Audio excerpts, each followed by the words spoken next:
అంతకాలం నుంచి తెంపబడి ఏం చేయబడ్డాం మనము? క్రీస్తు చేత మనం చేయబడ్డాం. ఏం చేయబడ్డాం మనము? చిన్న క్రీస్తులుగా చేయబడ్డాం, బుల్లి క్రీస్తులుగా చేయబడ్డాం కదండి. మనము జూనియర్ క్రీస్తులు. చెప్పండి, ఎవరు చెప్పండి?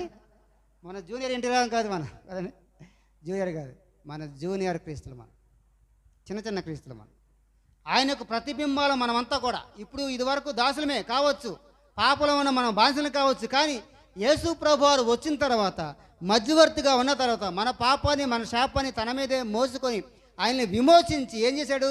మనల్ని సహోదరులుగా చేశాడు, ఆయనతో ఐక్యపరిచాడు, సమానంగా చేశాడు. ఇదిరా నువ్వు పైకి వచ్చిన తర్వాత, పర్లోకి వచ్చిన తర్వాత నా కుర్చీ పక్కనే కూర్చొని చెప్పాడు. ఏం చెప్పాడు ప్రకటన గ్రంథంలో?